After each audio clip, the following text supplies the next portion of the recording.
할렐루야. 하나님 영광 받으신 줄 믿습니다. 앞뒤 좌우 옆 사람 보고 인사하겠습니다. 참 잘 오셨습니다. 주님의 이름으로 사랑합니다. 주님의 이름으로 축복합니다. 은혜 받을 줄 믿습니다. 오늘 함께 은혜 받고자 하는 말씀의 제목이 권능은 회개의 통로, 이런 제목으로 함께 은혜를 나누겠습니다. 일평생 아내를 남편 곁에 두고 사니 때로는 행복하기도 하지만 때로는 불편하기 짝이 없어요. 밥 차려라, 뭐 가지고 오라, 맨날 심부름만 시켜서 그렇게 부부 생활을 하다가 나이가 들면 나이 든 아내가 남편을 골탕 먹이는 방법이 있다고 그래요. 이제 남편을 홀로 두고 홀로 여행을 자주 다닌다고 그래요. 여행 갈 때 꼭 냉장고에 4글자를 탁 붙여놓고 간대요. 까불지 마, 이렇게 붙여놓고 아내들이 여행을 떠난대요. 근데 여러분, 까불지 마라는 뜻은 까는 가스 조심하라, 불은 불 조심하라, 지는 지하철 조심하라, 마는 마누라는 꿈에도 꿈도 꾸지 마라, 이렇게 붙여놓고 여행을 간대요. 여러분 혹시 어떠십니까? 항안나라 이름하는 한 여인이 있어요. 이 여인은 교식이 있었어요. 초등학교 교사를 39년을 퇴직하는데 그의 일생이 얼마나 힘이 들었던지요. 남편은 사업을 한답시고 매일처럼 돈을 벌어주면 다 몽땅 적금만 타면 가지고 와서 다 날려버리니 아내의 분노, 좌절, 절망, 결국 네 팔 네 흔들고 내 팔 내 흔들자, 그래서 이혼을 했대요. 이혼을 하고 난 뒤 한 3년쯤 지났는데 생각해보니 또 홀로 있어보니 홀로 있는 고통도 이만저만이 아닌 거예요. 그래서 가만 생각해보니 그 남편이 성품 하나는 참 좋다, 그런 생각이 드는 거예요. 그만한 성품 가진 남편이 없다 해서 남편이 자꾸 와서 잘못했다 하니 다시 재결합을 했어요. 그리고 이제 냉장고에 까불지 마 붙여놓고 그때부터 등산을 달리고 여행 다니기를 시작했다 그래요. 그래서 65세 되던 해에 저 땅끝 마을에서 저 통일 전망대까지 무려 23일을 걸어서 여행길에 올랐다라는 거죠. 그리고 그 여행길에 이렇게 했대요. 길 위에서 나는 펑펑 울었다. 지난 65년의 삶을 살아보면서 그 정오와 분노와 좌절과 절망의 마음들을 가지고 길을 걸으면서 펑펑 울었대요. 그리고 책 한 권을 펴나게 되는데 그 책 제목이 내 나이가 어때서, 이런 책을 65세에 썼어요. 그리고 세월이 10년을 훌쩍 지났어요. 훌쩍 지나고 75세에는 일단은 즐기고 보련다, 이런 책을 썼어요. 이제 이분이 연세가 올해로 84이에요. 85이 되면 또 무슨 책을 쓸까 기대가 돼요. 그러면서 이분이 이런 간증 하나를 남기고 남편에 대한 고마움 하나를 느껴요. 그 남편의 성품이 왜 그렇게 좋았던가, 왜 사업에 실패할 수밖에 없었던가를 되돌아보니까 그렇더라는 거죠. 일을 열심히 하고 물건을 팔았는데 돈을 안 주니 집에 사업은 무너질 수밖에 없으니까 돈 받으러 갔다 오기만 하면 빈손으로 오는 건 당연한데 입었던 외투까지 없다라는 거예요. 자기가 교사 생활에서 열심히 해서 너무 가난하게 추리한 초라한 옷을 입어서 멋들어진 잠바 하나를 사주면 돈 받으러 갔다가 잠바를 벗어주고 그냥 추위에 떨고 집에 돌아온다라는 거죠. 어느 날은 차비하라고 돈 얼마를 쥐어주면 또 돈 받으러 갔다가 빈손으로 오는데 걸어서 오는 거예요. 왜 보니까 돈 받으러 가보니까 그 사람이 자기보다 더 가난하니 쌀을 사주고 오고 옷을 벗어주고 오고 그런 남편이었다라는 거죠. 그리고 자기가 땅끝 마을에서 저 통일 전망대까지 걸어가던 어느 날 남편이 자기에게 찾아왔더래. 찾아와서 여보 힘내, 화이팅, 이러면서 격려하고 갔다라는 거예요. 그래서 23일간의 그 종주를 하고 났더니만 남편이 아내에게 이러더 여보 당신이 걸어갔던 길 나도 한번 가고 싶다. 그러면서 승용차에 아내를 톡 태워서 그 길을 그대로 답습하면서 가면서 바닷길을 손잡고 걷기도 하고, 아내가 좋아하는 음식을 같이 먹기도 하고, 해변을 같이 바라보기도 하고, 그런 모습을 보면서 잔잔한 감동이 있어서 여가 길을 가며 울면서 했던 것을 되짚고 하나님 앞에 이렇게 기도했대요. 하나님, 저를 용서해 주세요. 제가 참 마음으로 회개합니다. 이렇게 기도를 했대요. 여러분, 우리가 참 사랑 참 힘드네요, 용서 참 힘드네요, 그런 노랫말 시어가 있는 것처럼 용서 사랑 힘들어요. 그러나 회개는 얼마나 더 힘든지요. 여러분 혹시 회개하셨습니까? 예수님이 이 땅에 오셔서 가장 먼저 선포하신 것이 회개하라, 하나님의 나라가 가까이 왔다. 이것을 선포하시는 것으로 공생의 3년을 사셨던 것을 우린 기억하게 돼요. 왜 이토록 회개가 힘든가를 예수님은 오늘 말씀을 통해 우리에게 들려주고, 우리가 정말로 회개한 자라면 하나님의 만극하신 사랑과 은혜가 우리에게 임했으니 늘 감격하며 하나님의 성호를 찬송해야 될 이 이유, 감사해야 될 이유를 오늘 본문을 통해서 찾아보겠습니다. 오늘 본문 20절에서 22절을 세 번역을 통해서 한번 보여줄 건데요, 우리가 한 목소리를 한번 같이 읽어보겠습니다. 20절에서 22절까지 말씀입니다.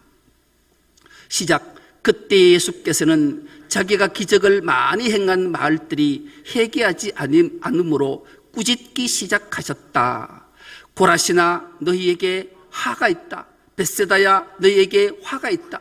너희 마을들에게서 행한 기적들을 두로와 시돈에서 행하였더라면 그들은 벌써 굵은 베옷을 입고 죄를 쓰고서 회개하였을 것이다. 나는 너희에게 말한다. 심판날에 두로와 시돈이 너희보다 견디기 쉬울 것이다. 아멘. 여러분, 오늘 본문 말씀에 개역개정은 권능이라 말했는데 세 번역에는 기적이라고 했어요. 예수께서 이 고라신과 벳세다 지역에 어떤 기적을 베푸셨는가? 가장 먼저 이 고라신이라는 지역은 어떤 곳인가 하면요, 하나님의 말씀을 늘 가르치셨던 곳이에요. 여러분, 하나님의 말씀이 뭘까요? 하나님 자신을 드러내신 거예요. 말씀이 육신이 되어 이 땅에 오신 성육신 사건, 그 말씀을 이 고라신 지역에서 예수께서 가르치셨던 거예요. 그리고 특히 저 고라신에는 어떤 곳이 있는가? 바로 말씀으로 죄와 악을, 선과 의를, 불의와 공의를 심판하셨던 모세의 심판의 의자가 있는 자리. 제가 저곳에 가서 모세의 의자에 앉아서 판결을 한번 해봤어요. 심판을 한번 해봤더니만 정확하게 판단을 해서 많은 사람들에게 감동을 줬어요. 저 자리가 모세가 앉아서 말씀으로 가르치고 판결하고 심판했던 자리. 그리고 저곳에서 맹인을, 나면서 눈 떠보지 못한 맹인을 눈을 뜨게 한 그런 기적 중에 기적인 하나님의 말씀이 하나님이 이 땅에 오셔서 친히 그 입으로 하신 말씀을 했으니 이 기적이 얼마나 놀라웠겠냐고요. 여러분, 말씀이 하나님이신데 그 하나님이 인간의 몸을 입고 이 땅에 오셔서 우리하고 친히 앞에 서서 말씀을 가르치신다. 이건 경이로운 일이에요. 놀라운 일이, 이 권능이라 기적이라 이름하는 것이 경이롭고 놀랍다. 그런 이 고라신에서 예수께서 이렇게 경이롭고 놀라운 기적을 일으켰던 장소가 고라신이에요. 여러분, 벳세다는 말을 안 해도 여러분들이 기억나실 거예요. 벳세다 들녘에서 보리떡 5개와 물고기 2마리로 5,000명을 먹이고 12강주를 남기는 기적 중의 기적, 수많은 기적 중에 수많은 경이롭고 놀라운 일 가운데 최고는 오병이어의 기적이잖아요. 그 사건을 일으켰던 곳이 벳세다 지역이었어요. 더 놀라운 것은 이 벳세다에서 베드로와 안드레와 필립이 예수님으로부터 부름받고 제자가 된 그 고향 땅이 벳세다예요. 그곳에서 예수님께서 이 엄청난 기적을 베풀었음에도 불구하고 이 고라신 사람들, 벳세다 사람들이 회개하지 않았다라는 거예요. 여러분, 우리 같으면 그런 기적 봤으면 다 회개했을 거예요. 우리는 안 보고도 회개하고 이 자리에 있는 줄 믿습니다. 우리가 얼마나 위대한 자들이냐고요. 하나님이 얼마나 기뻐하실까요? 그 고라신과 벳세다는 그렇게 많은 권능, 그렇게 많은 기적을 베풀었음에도 불구하고 그들이 회개하지 않았어요. 그러자 예수께서 그들을 향해 책망하셨다. 세 번역은 꾸짖었다 하는데, 이 꾸짖었다라는 헬라 원어를 보면 욕했다, 그런 뜻이에요. 개역개정은 책망, 세 번역은 꾸짖다. 원어로 바로 해석 직역을 하면 욕했다라는 거예요. 여러분, 예수님이 욕을 잘하셨던 분이에요. 제가 예수님 닮아가려고 욕을 잘하려고 설교 시간에 욕을 안 하지만 밖에 나가면 목사들한테 욕을 막 해요. 내가 욕을 얼마나 육두문자 잘 써요. 예수님이 얼마나, 왜 그렇게 욕을 하셨을까요? 그렇게 많은 기적을 베풀었어요. 놀랍고 경이로운 일을 베풀었음에도 불구하고 회개하지 않으니 어떻게 책망, 꾸짖고 욕하지 않겠냐고요. 우리 교회도 딱 두 사람이 아직도 회개 안 해요. 욕하고 싶어요. 꾸짖어도 안 되고 책망해도 안 되고. 욕을 하면 좀 나을란가, 회개할란가? 우리 주님의 심령이 어떠했을까요? 그래서 너희가 심판날에 두로와 시돈이 너보다 견디기 쉬울 거다 그래요. 여러분, 두로하고 시돈을 왜 주님이 당겨왔을까요? 여러분, 두로하면 우리는 히람이라는 왕을 기억하게 돼요. 솔로몬이 하나님의 성전과 자기 왕궁을 지을 때 두로왕 히람을 통해서 백향목과 백송들을 막 공급받아서 바다로 끌고 와서 엄청난 공사를 해서 화려한 왕궁과 성전을 지었잖아요. 그 히람이 왜 그걸 공급했겠어요? 솔로몬이 아비 다윗이 모아놨던 은금을 히람에게 다 갖다 주고 자기 왕궁, 자기 과시하기 위해, 더 나아가 하나님은 땅은 하나님의 것인데 하나님이 택한 백성이 머무는 땅을 히람에게, 두로왕에게 갖다 바쳤어요. 그래서 그곳에 두로의 사람들이 정착해서 살았어요. 그리고 자연적 생겨나는 게 혼혈족들의 생겨나는 거죠. 악한 우상들이, 추악한 환경에 있는 모습들이 이스라엘 땅에 점령했단 말이에요. 그렇지 하나님이 그 두로를 심판하지 않으시겠냐고.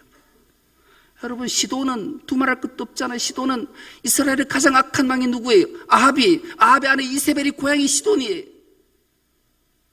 온통 나라를 우상숭배하게 하고 악을 저질렀던 그 시돈, 마지막 때 하나님 반드시 심판하실 텐데 그 심판보다 고라신과 벳세다가 훨씬 심하게 될 거라. 두로와 시돈이 심판날에 너희보다, 고라신보다, 벳세다보다 견디 쉬울 거다, 그렇게 말씀하시는 거예요. 왜요? 그들이 회개하지 않았기 때문에. 더 나아가 이 가버나움에 대해서 주님이 뭐라고 말씀하시는가? 23절에서 24절 말씀도 세 번역으로 띄워줄 테니까 한 목소리로 같이 읽어보겠습니다. 23절이면 시작. 화가 있다 너 가버나움아, 네가 하늘에까지 치솟을 셈이냐? 지옥에까지 떨어질 것이다. 너 가버나움에서 행한 기적들을 소돔에서 행하였더라면 그는 오늘까지 남아있을 것이다. 나는 너희에게 말한다. 심판날에 소돔 땅이 너보다 견디기 쉬울 것이다. 아멘. 여러분, 말만 해도 끔찍하잖아요. 왜 주님이 이토록 책망하시고 꾸짖고 욕하셨을까요? 여러분, 가버나움이라는 지역을 기억하십니까? 가버나움 성지 순례를 가서 가버나움 땅에 탁 들어가면 앞에 표지판에 뭐라고 써 있는가? 예수의 마을, 이렇게 써 있어요. 예수님의 마을입니다. 예수님은 베들레헴에서 태어났고요, 나사렛에서 사셨어요. 그런데 사역, 제2의 고향, 하나님 나라의 복음을 전파한 것은 가버나움에서 하셨어요. 가버나움이 얼마나 대단한 곳인가 하면, 거기 가면 베드로 집터고 있어요. 어마어마해요. 그리고 그 가버나움에서 마태를 부르셔서 제자를 삼았던 곳이고요, 기적이란 기적은 모두가 가버나움에서 행했다 해도 과언이 아니에요. 예수님이 공생애를 시작하시면서 가장 먼저 산에 오르사 팔복산, 팔복교회 팔복산에서 팔복을 선언하시면서 산상수훈을 다 말씀하시고 탁 산에서 내려오셔서 길을 탁 건너면 바로 거기가 가버나움이라는 곳이에요. 가장 먼저 산에서 내려오실 때 만났던 자가 누구예요? 나병한 자예요. 주님, 나를 불쌍히 여기소서 할 때 주님이 그 나병한 자를 고쳐주셨어요. 그때 백부장이 주님 앞에 나와요. 주님, 내 하인 중에 중풍병에 고통받는 자가 있습니다. 그래, 그 자도 고쳐주세요. 그리고 베드로 장모 집에 장모가 열병에 들어서 화병이 나서 견디지 못하는 그 장모도 고치세요. 베드로와 안드레가 빈 배로 그물을 씻을 때 다시 배를 띄워라, 깊은 물에 그물을 내려라. 베드로 순종했을 때 고기가 엄청 많이 잡혀서 동무들을 불러 2배 가득 채우고 엄청난 기적이란 기적은 모조리 가버나움에서 행했다 해도 과언이 아니에요. 그런데 이 가버나움이 회개하지 않는 거예요. 주님이 분노하셨어요. 책망하셨어요. 꾸짖어서 욕했어요. 내가 너희들에게 이만큼만 참으면 내가 마지막 날에 너희를 심판할 때 소돔과 고모라가 너보다 견디기 쉬울 거다. 여러분 상상이 가세요? 소돔과 고모라가 어떻게 멸망당했나요? 유황과 불이 비처럼 내렸어요. 살아있는 식물, 동물, 인간, 생명체는 모조리 다 흔적 없이 태워지고 멸절당했던 곳이에요. 그런데 심판날에 가버나움은 이보다 훨씬 더 심할 것이라 주님이 책망하시면서 욕하신 거예요. 그럼 왜 주님이 이렇게 이 고라신과 벳세다와 가버나움을 향해 책망하시고 꾸짖고 욕하실까요? 이유는 단 하나 때문에 그래요.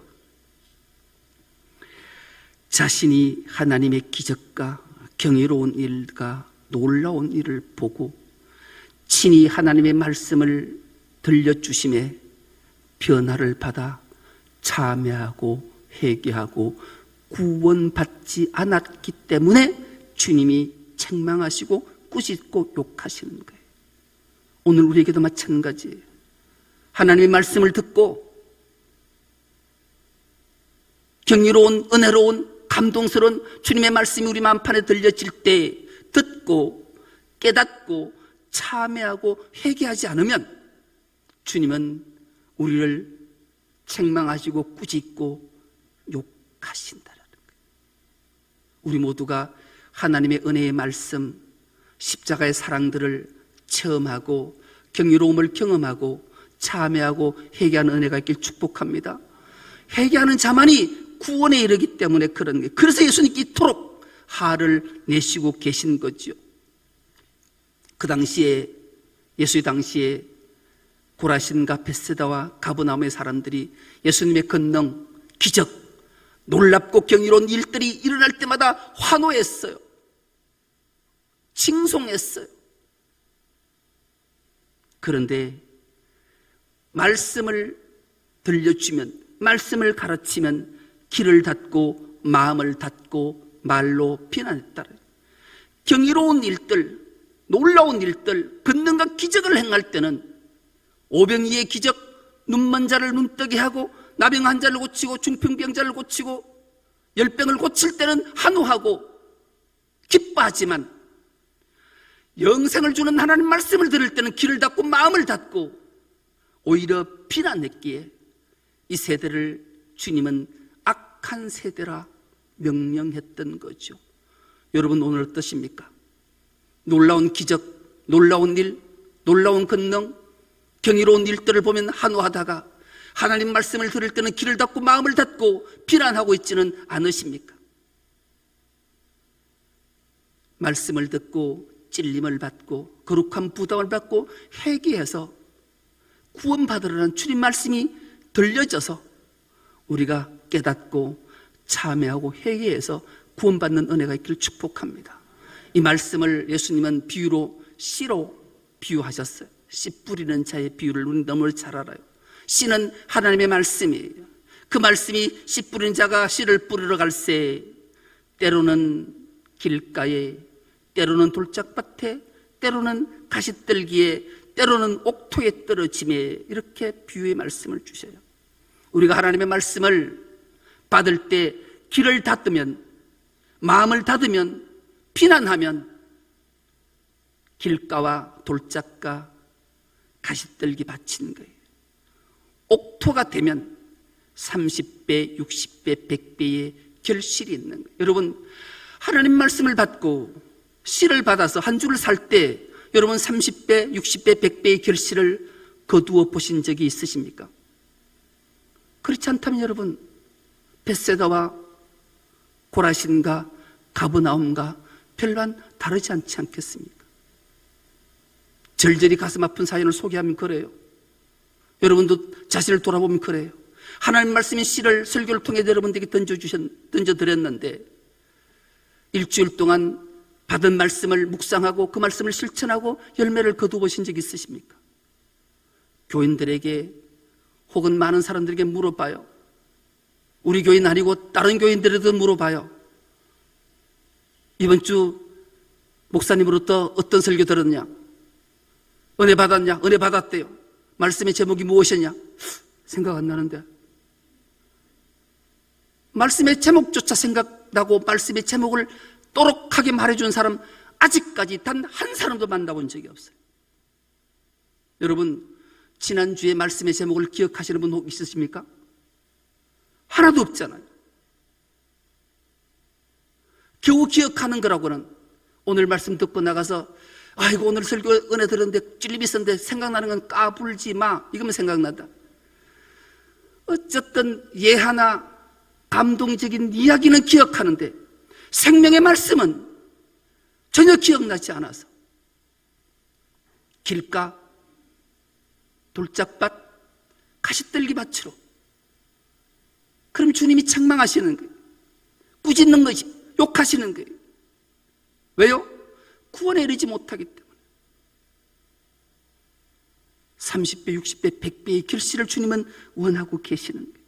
그럼 우리는 마음을 열어야 돼요. 귀를 열어야 돼요. 마음으로 받아야 돼요. 그리고 그것을 묵상해야 돼요.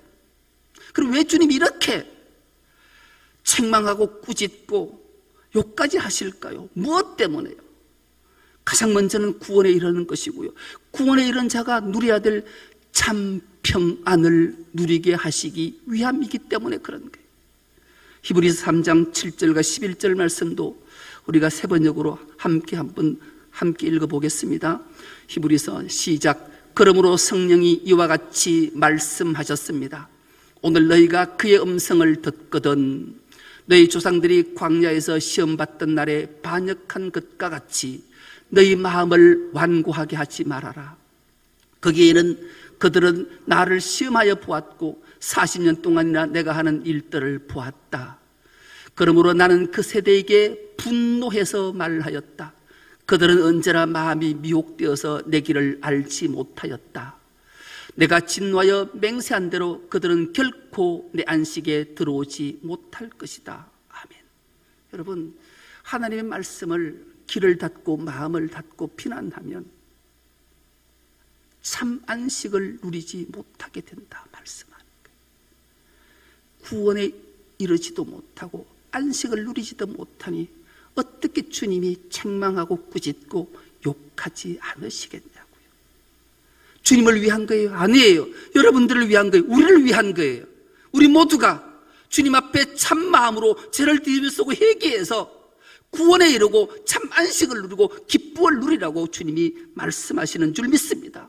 그래서 우리는 하나님 말씀에 귀 기울여야 돼요. 그 말씀을 마음판에 새겨야 돼요. 그리고 놀라운 은혜를 갈망하고 소원할 때 하나님은 우리에게 놀라운 주의 복과 은혜를 주실 줄 믿습니다. 그럴 때 우리는 말씀에 귀를 기울인 자에게 회개의 역사가 나타나게 되는 거예요. 우리 모두는 이렇게 하나님의 말씀들이 우리 마음판에 떨어질 때 귀를 열고 마음을 열고 그 말씀을 받아 그 말씀을 묵상하고 그 말씀에 순종하고 몸부림칠 때 성령께서 도우셔서 우리에게 30배, 60배, 100배의 결실을 맺어주리라 믿습니다. 여러분, 오늘 이 말씀 다시 한번 상고해 보겠습니다. 고라신, 벳세다, 가버나움, 놀라운 권능, 기적, 경이로운 일을 해도 봐도 경험해도 회개하지 않는, 기적 앞에 회개하지 않는 이유가 뭘까요? 그것은 회개가 어렵다라는 거예요.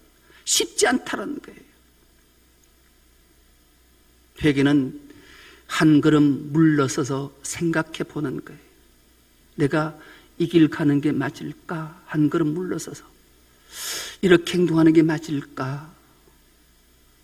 이걸 한번 생각해 보고 주님이라면 어떻게 하셨을까를 생각해 보는 거예요. 그리고 방향을 바꾸는 거예요. 주님께로, 말씀 앞으로. 그러면 하나님의 놀라운 은혜가 있게 되고 감격하게 될 때 참 회개자는 주의 성호를 찬송케 되는 거죠. 또 하나는 그렇게 회개가 어려운데 다른 사람들을 회개시킨다는 것은 더 힘들겠죠. 주님은 우리에게 지상명령을 주셨습니다. 복음을 전하여 땅끝까지를 내 청년들아 말씀하셨죠. 그 소리는 넷째 주에 교인배가 총동원 전도주의를 지켜요. 그리고 내일부터 가을맞이 특별 새벽 기도를 해요. 여러분, 기도는 새벽을 깨우고 나를 깨우고 교회를 깨우고 세상을 깨우는 일에 내가 한번 동참할 때 하나님의 놀라운 은혜가 임할 때 우린 회개하게 되고 구원의 감격을 누리게 되고 구원의 감격을 누리면서 참된 주님의 품 안에서 안식을 누릴 때 우리는 나만 누려서는 되지 않겠구나 해서 사람들에게 복음을 전하게 되는 거죠. 그래야 할 때 반드시 이 마음을 작정하고 결단할 때 놀라운 성령의 능력이, 은혜가 우리에게 임해서 이 모든 것들을 감당할 수 있게 해주실 줄 믿습니다. 나의 힘으로는 안 되지만 성령의 힘으로, 주님의 힘으로는 능치 못함이 없을 줄 믿습니다. 이 일들을 잘 감당해 하나님께 크신 영광을 올려드리는 우리 충성롭게 모든 건속 다 될 수 있기를 간절히 기도합니다. 하나님 아버지, 감사합니다. 권능은 회개의 통로임을 말씀을 통해 깨닫게 하시니 감사합니다. 우리가 하나님의 말씀을 듣고 귀를 열고 마음을 열고 마음판에 새겨서 삶의 현장 속에 드러낼 때 성령의 도우심으로 30배, 60배, 100배의 결실을 맺게 해주신다 하셨사오니 우리 모두가 이런 감격을 안고 참된 구원과 참된 평안과 참된 안식을 모두 누리는 우리 모두가 되게 하여 주옵소서. 감사드리오며 예수님의 이름으로 기도드리옵나이다. 아멘.